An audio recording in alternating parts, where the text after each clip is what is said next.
السلام علیکم ورحمت الله وبرکاته. د قربانی او اضحیه متعلق اومه مسله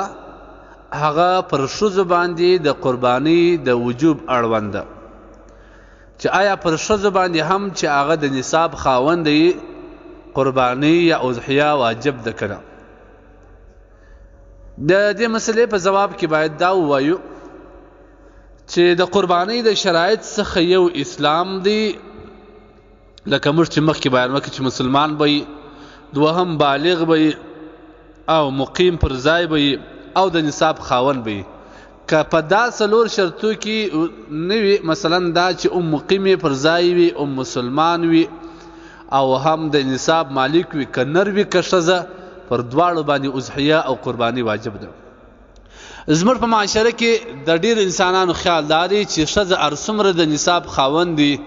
یا خپل ځان ته سره زر لري، سونه لري، یا خپل ځان ته پیسې لري، یا قیمتي در حد زیات کالی لري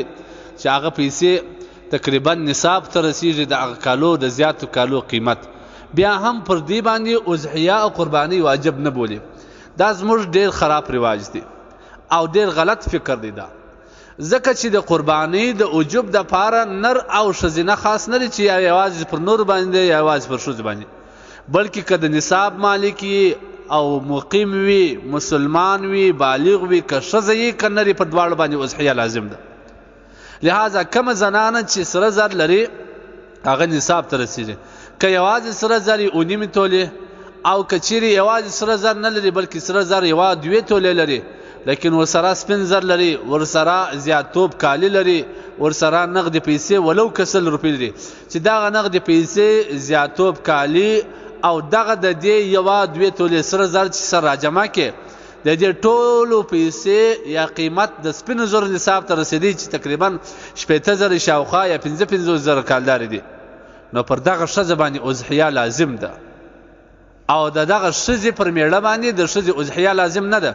بلکې اضحیه پر ښځه باندې خپل لازم ده. ښځې به ورکوي که د هرې خوا کوي، که د خپل زرو څخه یې څه خرڅوي، یا د زیاتوب سامان څه خرڅوي، یا د زیاتوب کالی خرڅوي، یا ورسره نقد پیسې، دا به خپل اضحیه په خپله کوي. البته که د ښځې میړه یا خاوند خپله بطیب نفس د خپل رضا مطابق د دې اضحیه پر ځان باندې کوي او دا وایي زه ستا اضحیه کوم،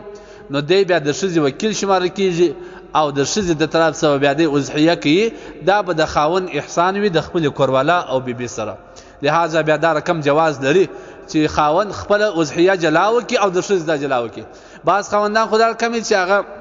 د ښځې دا جلا نه کړي بلکې په خپل اضحیه کې د ښځې نیت هم وکړي. دا هېڅکله جواز نه لري،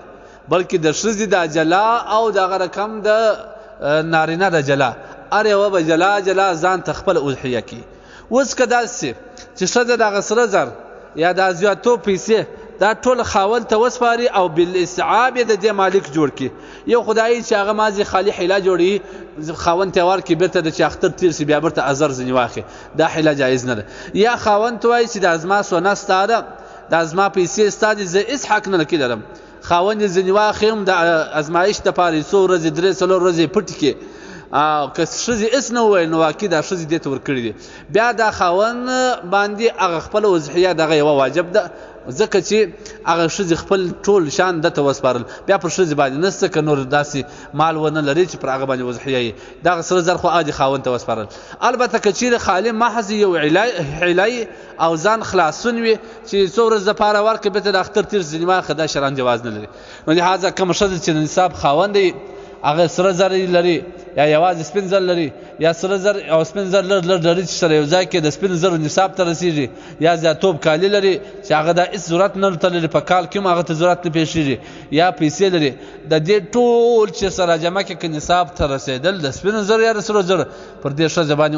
اضحیه لازم ده. البته پر خاوند باندې د دې اضحیه لازم نه ده، دا بې خپله کوي. که خاوند احسانا ورسره وکړي نو هېڅ مشکل نه لري بلکې ثواب لا هم لري. البته که دا ښځه خپل ټول مال زیور او دا ټول خاوند ته